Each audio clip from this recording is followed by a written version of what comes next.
بسم الله الرحمن الرحيم. وما أبرئ نفسي إن النفس لأمارة بالسوء إلا ما رحم ربي إن ربي غفور رحيم. وقال الملك ائتوني به أستخلصه لنفسي فلما كلمه قال إنك اليوم لدينا مكين أمين. قال اجعلني على خزائن الأرض إني حفيظ عليم. وكذلك مكنا ليوسف في الأرض يتبوأ منها حيث يشاء نصيب برحمتنا من نشاء ولا نضيع أجر المحسنين. ولأجر الآخرة خير للذين آمنوا وكانوا يتقون. وجاء إخوة يوسف فدخلوا عليه فعرفهم وهم له منكرون. ولما جهزهم بجهازهم قال ائتوني بأخ لكم من أبيكم ألا ترون أني أوفي الكيل وأنا خير المنزلين. فإن لم تأتوني به فلا كيل لكم عندي ولا تقربون. قالوا سنراود عنه أباه وإنا لفاعلون. وقال لفتيانه اجعلوا بضاعتهم في رحالهم لعلهم يعرفونها إذا انقلبوا إلى أهلهم لعلهم يرجعون. فلما رجعوا إلى أبيهم قالوا يا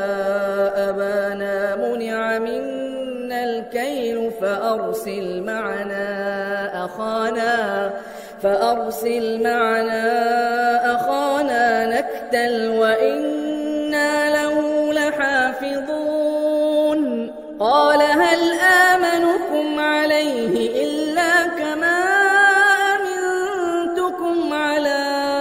أخيه من قبل فالله خير حافظا وهو أرحم الراحمين. ولما فتحوا متاعهم وجدوا بضاعتهم ردت إليهم قالوا يا أبانا ما نبغي هذه بضاعتنا ردت إلينا ونمير أهلنا ونحفظ أخانا ونزداد كيل بعير ذلك كيل يسير. قال لن أرسله معكم حتى تؤتون موثقا من الله لتأتونني به إلا أن يحاط بكم. فلما آتوه موثقهم قال الله على ما نقول وكيل. وقال يا بني لا تدخلوا من باب واحد وادخلوا من أبواب متفرقة وما أغني عنكم من الله من شيء إن الحكم إلا لله عليه توكلت وعليه فليتوكل المتوكلون. ولما ولما دخلوا من حيث أمرهم أبوهم ما كان يغني عنهم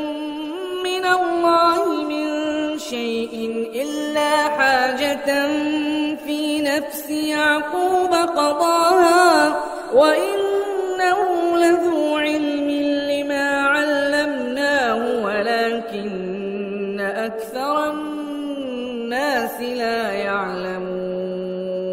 ولما دخلوا على يوسف آوى إليه أخاه قال إني أنا أخوك فلا تبتئس بما كانوا يعملون فلما جهزهم بجهازهم جعل السقاية في رحل أخيه ثم أذن مؤذن أيتها العير إنكم لسارقون قالوا وأقبلوا عليهم ماذا تفقدون قالوا نفقد صواع الملك ولمن جاء به حمل بعير وأنا به زعيم قالوا تالله لقد علمتم ما جئنا لنفسد في الأرض وما كنا سارقين قالوا فما جزاؤه إن كنتم كاذبين قالوا جزاؤه من وجد في رحله فهو جزاؤه كذلك نجزي الظالمين فبدأ بأوعيتهم قبل وعاء أخيه ثم استخرجها من وعاء أخيه كذلك كدنا ليوسف ما كان ليأخذ أخاه في دين الملك إلا أن يشاء الله نرفع درجات من نشاء وفوق كل ذي علم عليم قالوا إن يسرق فقد سرق أخ له من قبل فأسرها يوسف في نفسه ولم يبدها لهم قال أنتم شر مكانا والله أعلم بما تصفون قالوا يا أيها العزيز إن له أبا شيخا كبيرا فخذ أحدنا مكانه إنا نراك من المحسنين قال معاذ الله أن نأخذ إلا من وجدنا متاعنا عنده إنا إذا لظالمون فلما استيئسوا منه خلصوا نجيا قال كبيرهم ألم تعلموا أن أباكم قد أخذ عليكم موثقا من الله ألم تعلموا أن أباكم قد أخذ عليكم موثقا من الله ومن قبل ما فرطتم في يوسف فلن أبرح الأرض حتى يأذن لي أبي أو يحكم الله لي وهو خير الحاكمين ارجعوا إلى أبيكم فقولوا يا أبانا إن ابنك سرق وما شهدنا إلا بما علمنا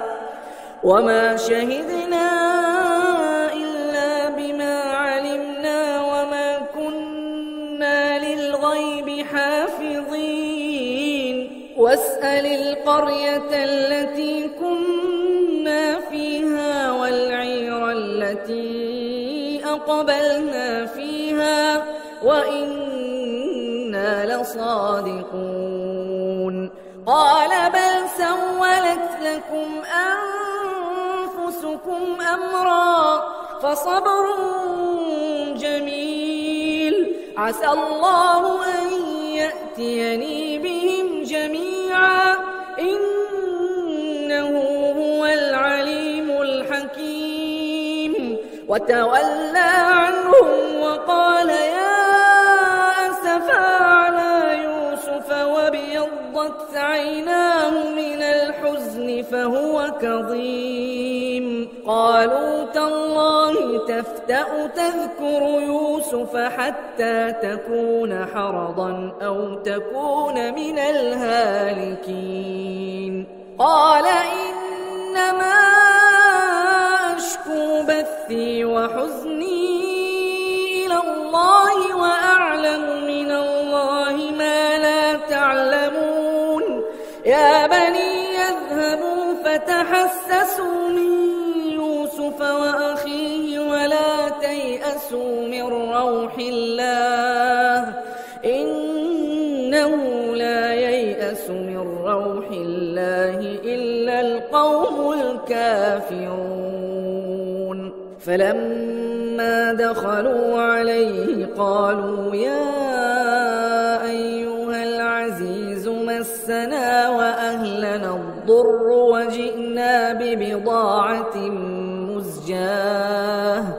وجئنا ببضاعة مزجاة فأوف لنا الكيل وتصدق علينا إن الله يجزي المتصدقين قال هل علمتم ما فعلتم بيوسف وأخيه إذ أنتم جاهلون قالوا أئنك لأنت يوسف قال أنا يوسف وهذا أخي قد من الله علينا إنه من يتق ويصبر فإن الله لا يضيع أجر المحسنين قالوا تالله لقد آثرك الله علينا وإن كنا لخاطئين قال لا تثريب عليكم اليوم يغفر الله لكم وهو أرحم الراحمين اذهبوا بقميصي هذا فألقوه على وجه أبي يأت بصيرا وأتوني بأهلكم أجمعين أن تفندون قالوا تالله إنك لفي ضلالك القديم فلما أن جاء البشير ألقاه على وجهه فارتد بصيرا قال ألم أقل لكم إني أعلم من الله ما لا تعلمون قالوا يا أبانا استغفر لنا ذنوبنا إنا كنا خاطئين قال سوف أستغفر لكم ربي إنه هو الغفور الرحيم فلما دخلوا على يوسف آوى إليه أبويه وقال ادخلوا مصر إن شاء الله آمنين ورفع أبويه على العرش وخروا له سجدا وقال يا أبت هذا تأويل رؤياي من قبل قد جعلها ربي حقا وقد أحسن بي إذ أخرجني من السجن وجاء بكم من البدو من بعد أن نزغ الشيطان بيني وبين إخوتي إن ربي لطيف لما يشاء إنه هو العليم الحكيم رب قد آتيتني من الملك وعلمتني من تأويل الأحاديث فاطر السماوات والأرض أنت ولي في الدنيا والآخرة توفني مسلما وألحقني بالصالحين ذلك من أنباء الغيب نوحيه إليك وما كنت لديهم إذ أجمعوا أمرهم وهم يمكرون وما أكثر الناس ولو حرصت بمؤمنين وما تسألهم عليه من أجر إن هو إلا ذكر للعالمين وكأي من آية في السماوات والأرض يمرون عليها وهم عنها معرضون وما يؤمن أكثرهم بالله إلا وهم مشركون أفأمنوا أن تأتيهم غاشية من عذاب الله أو تأتيهم الساعة بغتة وهم لا يشعرون قل هذه سبيلي أدعو إلى الله على بصيرة أنا ومن اتبعني وسبحان الله وما أنا من المشركين وما أرسلنا من قبلك إلا رجالا نوحي إليهم من أهل القرى أفلم يسيروا في الأرض فينظروا كيف كان عاقبة الذين من قبلهم ولدار الآخرة خير للذين اتقوا أفلا تعقلون حتى إذا استيأس الرسل وظنوا أنهم قد كذبوا جاءهم نصرنا فنجي من نشاء ولا يرد بأسنا عن القوم المجرمين لقد كان في قصصهم عبرة لأولي الألباب ما كان حديثا يفترى ولكن تصديق الذي بين يديه وتفصيل كل شيء وهدى ورحمة لقوم يؤمنون بسم الله الرحمن الرحيم ألف لام ميم را تلك آيات الكتاب والذي أنزل إليك من ربك الحق ولكن أكثر الناس لا يؤمنون الله الذي رفع السماوات بغير عمد ترونها ثم استوى على العرش وسخر الشمس والقمر كل يجري لأجل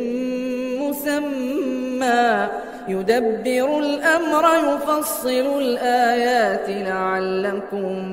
بلقاء ربكم بربكم توقنون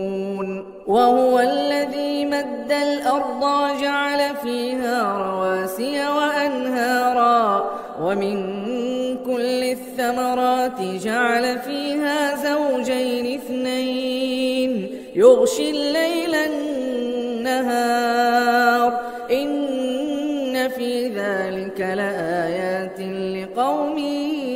يتفكرون وفي الأرض قطع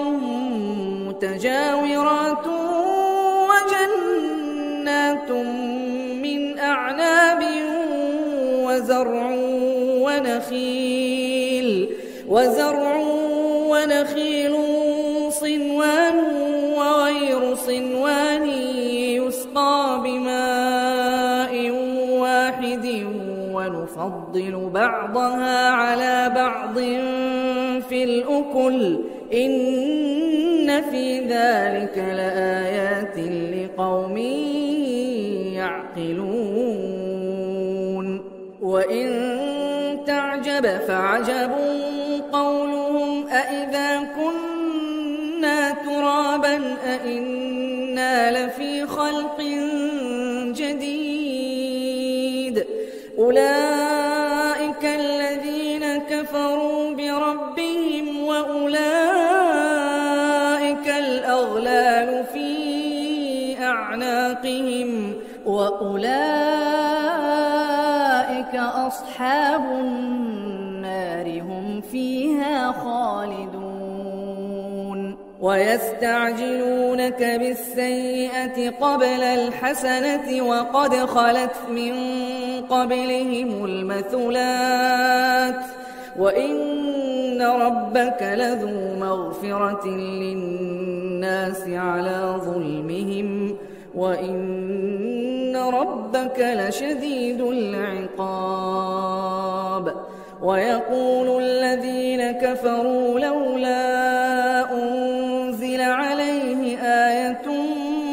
من ربه إنما أنت منذر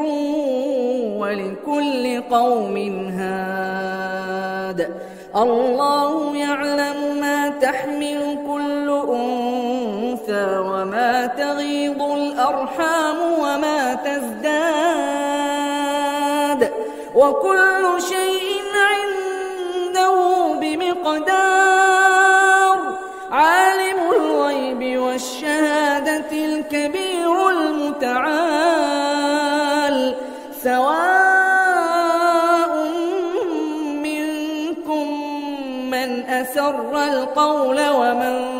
جهر به ومن هو مستخف بالليل وسارب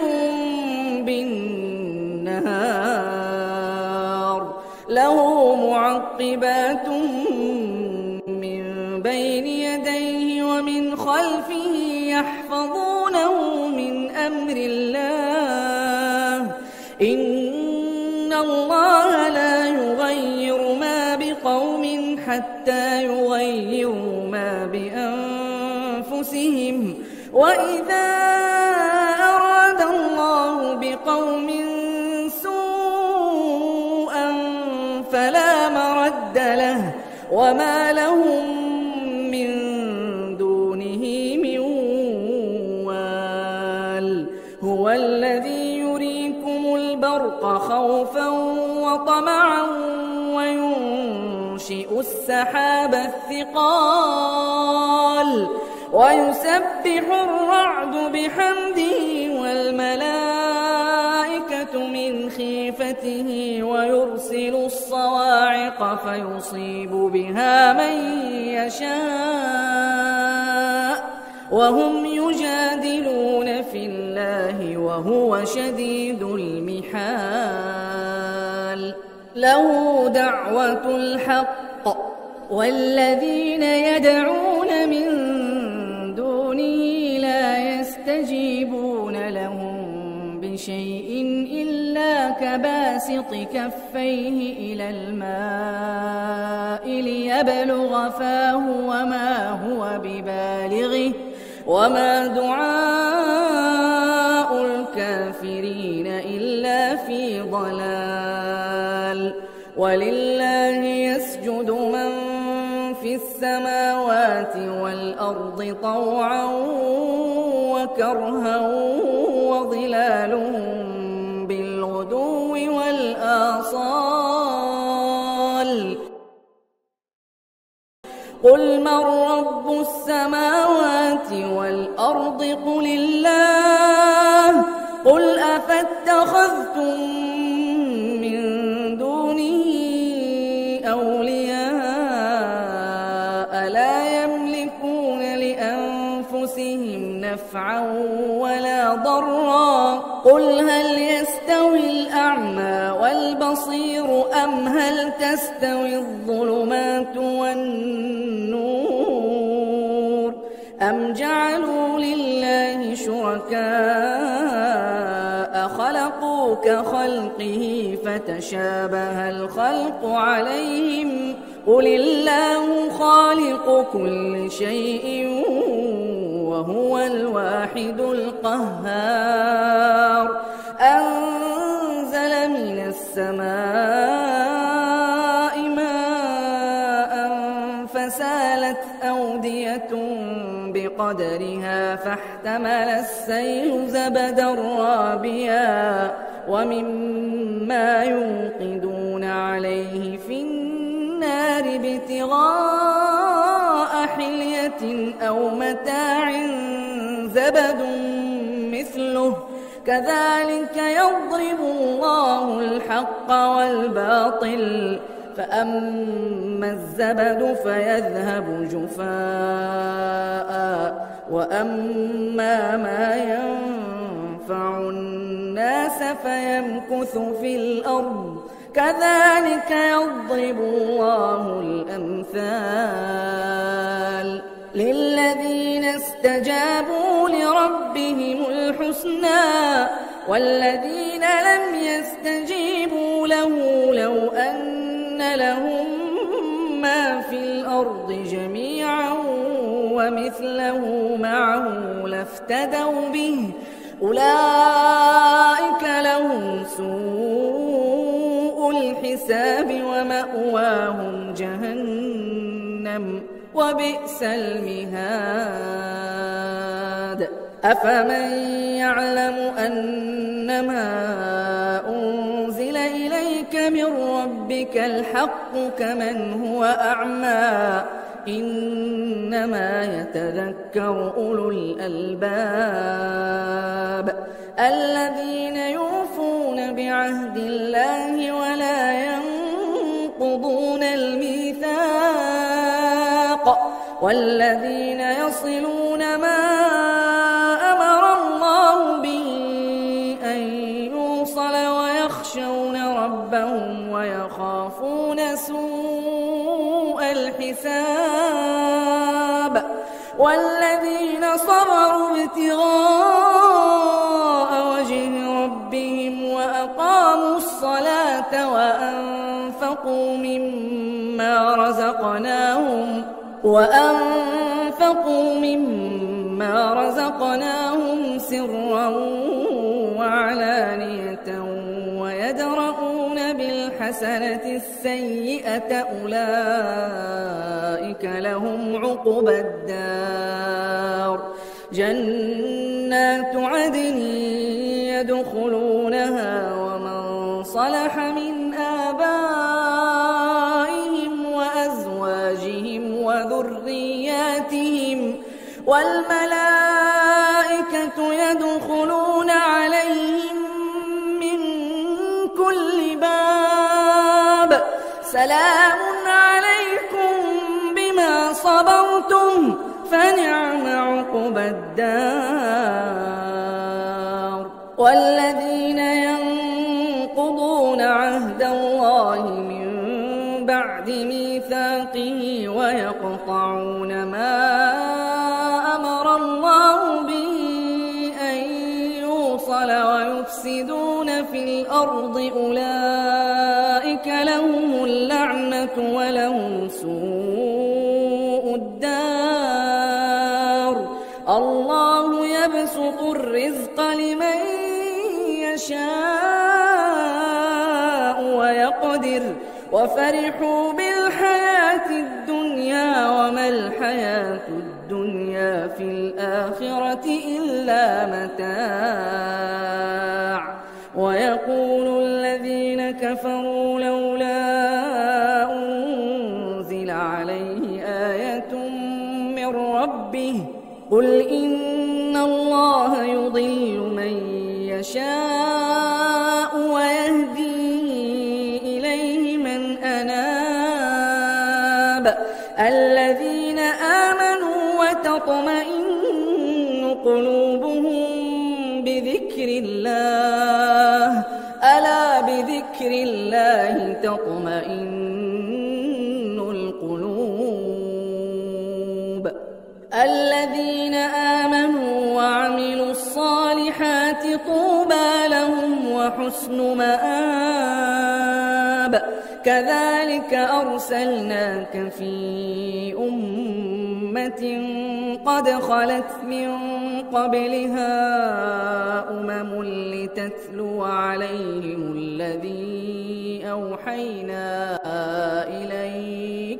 لتتلو عليهم الذي أوحينا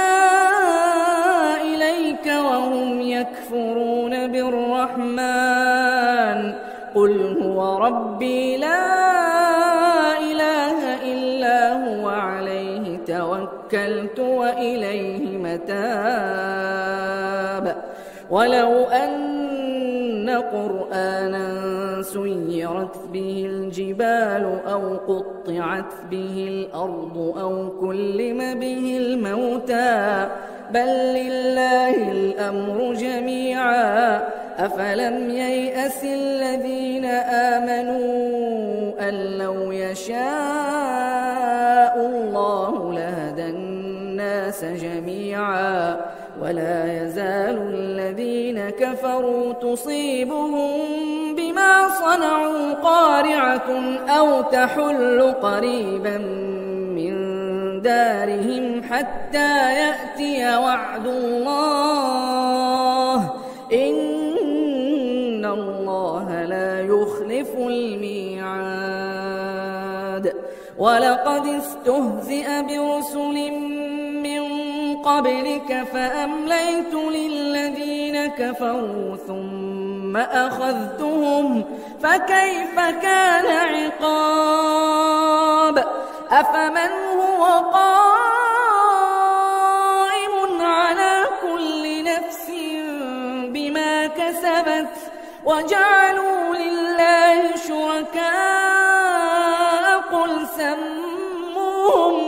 أم تنبئونه بما لا يعلم في الأرض أم بظاهر من القول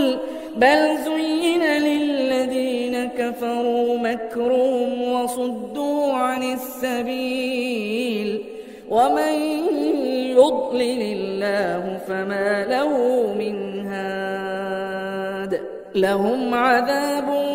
في الحياة الدنيا ولعذاب الآخرة أشق وما لهم من الله من واق. مثل الجنة التي وعد المتقون تجري من تحتها الأنهار أكلها دائم وظلها تلك عقبى الذين اتقوا وعقبى الكافرين النار. والذين آتيناهم الكتاب يفرحون بما أنزل إليك ومن الأحزاب من ينكر بعضه قل إنما أمرت أن أعبد الله ولا أشرك به إليه أدعو وإليه مآب. وكذلك أنزلناه حكما عربيا ولئن اتبعت أهواءهم بعدما جاءك من العلم العلم ما لك من الله من ولي ولا واق ولقد أرسلنا رسلا من قبلك وجعلنا لهم أزواجا وذرية وما كان لرسول أن يأتي بآية إلا بإذن الله لكل أجل كتاب يمحو الله ما يشاء ويثبت وعنده أم الكتاب وإما نرينك بعض الذي نعدهم أو نتوفينك فإنما عليك البلاغ وعلينا الحساب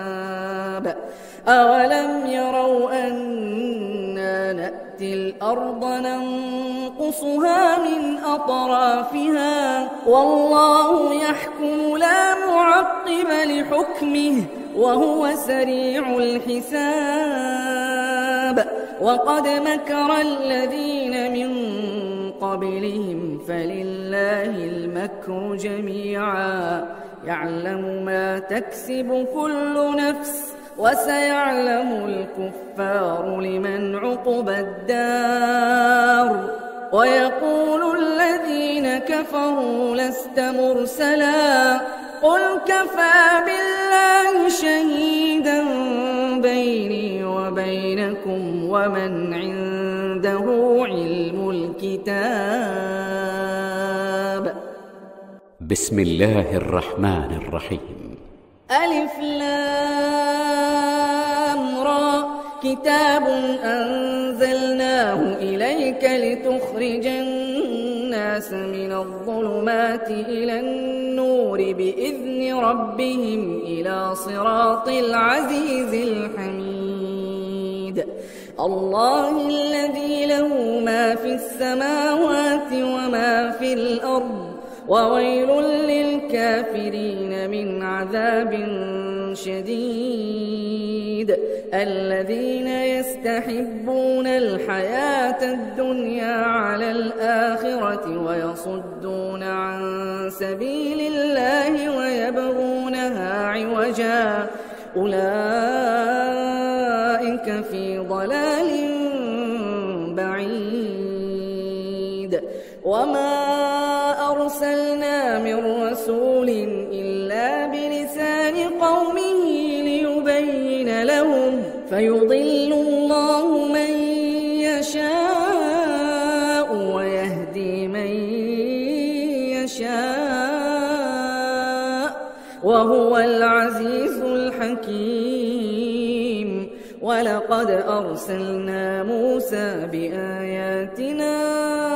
أن أخرج قومك من الظلمات إلى النور وذكرهم بأيام الله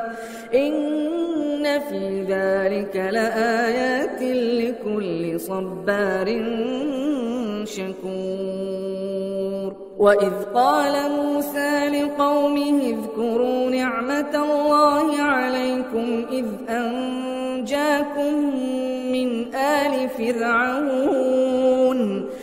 أنجاكم من آل فرعون يسومونكم سوء العذاب ويذبحون أبناءكم ويستحيون نساءكم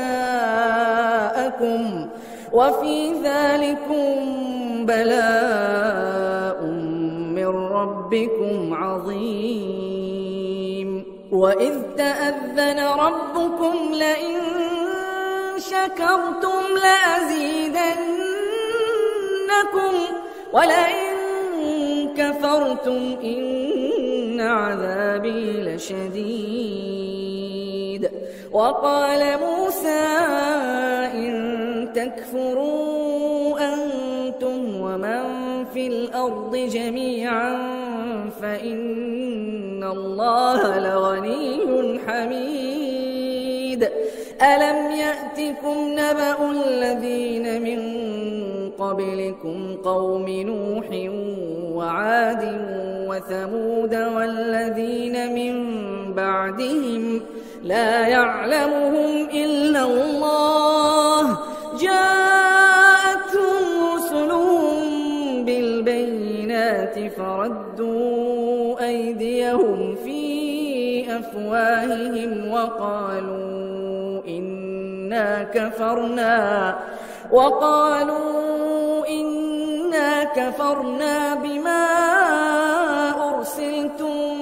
به وإنا لفي شك مما تدعوننا إليه مريب. قالت رسلهم أفي الله شك فاطر السماوات والأرض يدعوكم ليغفر لكم من ذنوبكم ويؤخركم إلى أجل مسمى قالوا إن أنتم إلا بشر مثلنا تريدون أن تصدونا عما كان يعبد آباؤنا فأتونا بسلطان مبين. قالت لهم رسلهم إن نحن إلا بشر مثلكم ولكن الله يمن على من يشاء من عباده وما كان لنا أن نأتيكم بسلطان إلا بإذن الله وعلى الله فليتوكل المؤمنون. وما لنا ألا نتوكل على الله وقد هدانا سبلنا ولنصبرن على ما آذيتمونا وعلى الله فليتوكل المتوكلون. وقال الذين كفروا لرسلهم لنخرجنكم من أرضنا أو لتعودن في ملتنا فأوحى إليهم ربهم لنهلكن الظالمين ولنسكننكم الأرض من بعدهم ذلك لمن خاف مقامي وخاف وعيد. واستفتحوا وخاب كل جبار عنيد من ورائه جهنم ويسقى من ماء صديد يتجرعه ولا يكاد يسيغه ويأتيه الموت من كل مكان وما هو بميت ومن ورائه عذاب غليظ. مثل الذين كفروا بربهم أعمالهم كرماد اشتدت به الريح في يوم عاصف لا يقدرون مما كسبوا على شيء ذلك هو الضلال البعيد. ألم تر أن الله خلق السماوات والأرض بالحق إن يشأ يذهبكم ويأت بخلق جديد وما ذلك على الله بعزيز. وبرزوا لله جميعا فقال الضعفاء للذين استكبروا إنا كنا لكم تبعا فهل أنتم مغنون عنا من عذاب الله من شيء قالوا لو هدانا الله لهديناكم سواء علينا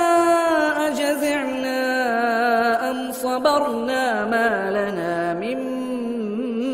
محيص. وقال الشيطان لما قضي الأمر إن الله وعدكم وعد الحق ووعدتكم فأخلفتكم وما كان لي عليكم من سلطان إلا أن دعوتكم فاستجبتم لي فلا تلوموني ولوموا أنفسكم ما أنا بمصرخكم وما أنتم بمصرخي إني كفرت بما أشركتمون من قبل إن الظالمين لهم عذاب أليم. وأدخل الذين آمنوا وعملوا الصالحات جنات تجري من تحتها الأنهار خالدين فيها بإذن ربهم تحيتهم فيها سلام. ألم تر كيف ضرب الله مثلا كلمة طيبة كشجرة طيبة أصلها ثابت وفرعها في السماء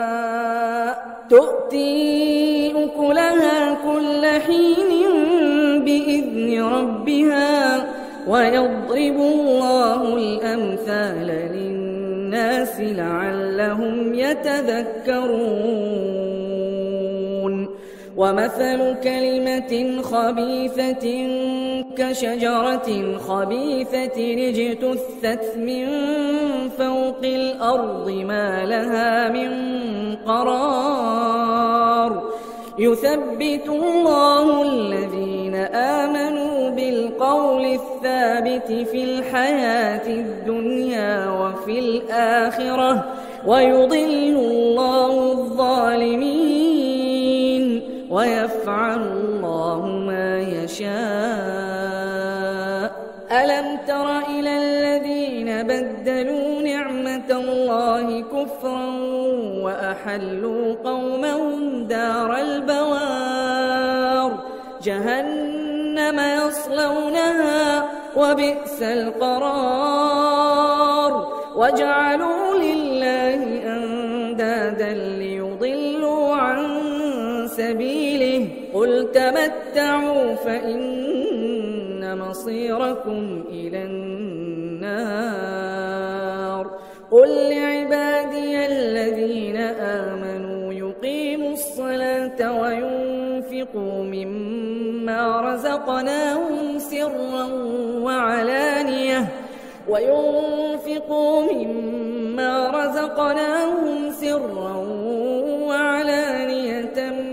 من قبل أن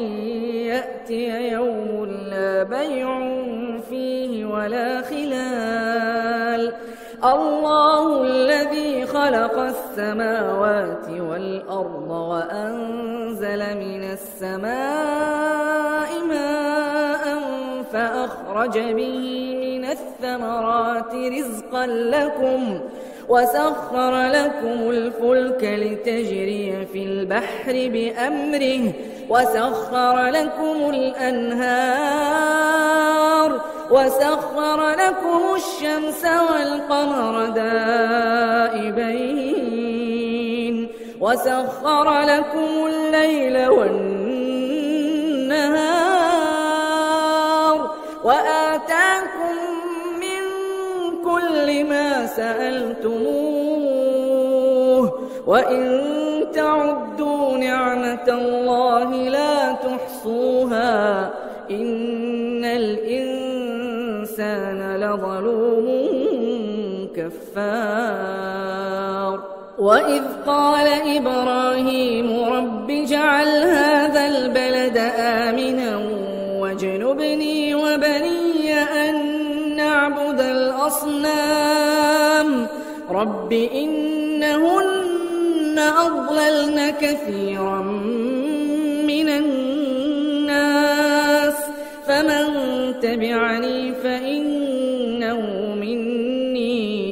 ومن عصاني فإنك غفور رحيم ربنا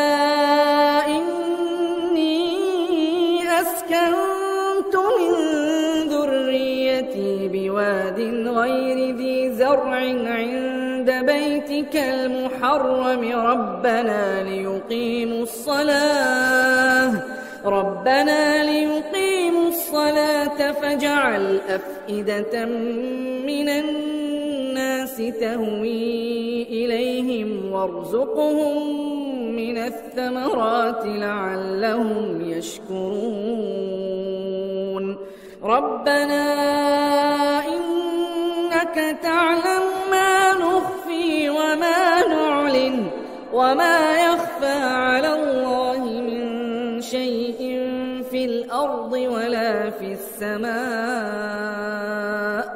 الحمد لله الذي وهب لي على الكبر إسماعيل وإسحاق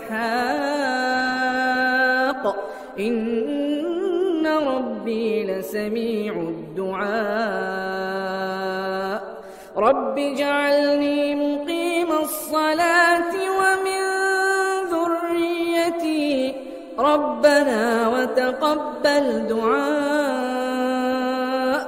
ربنا اغفر لي ولوالدي وللمؤمنين يوم يقوم الحساب ولا تحسبن الله غافلا عما يعمل الظالمون إنما يؤخرهم ليوم تشخص فيه الأبصار مهطعين مقنعي رؤوسهم لا يرتد إليهم طرفهم وأفئدتهم هواء وأنذر الناس يوم يأتيهم العذاب فيقول الذين ظلموا ربنا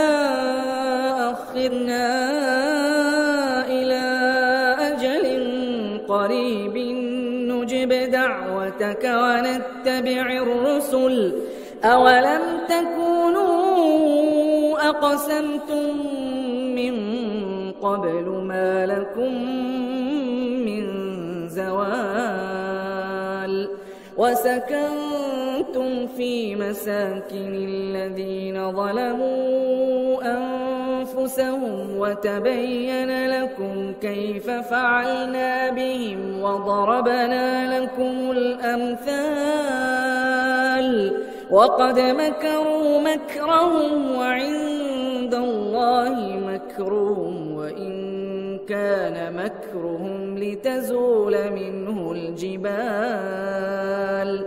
فلا تحسبن الله مخلف وعده رسله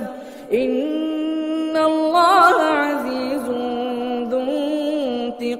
انتقام يوم تبدل الأرض غير الأرض والسماوات وبرزوا لله الواحد القهار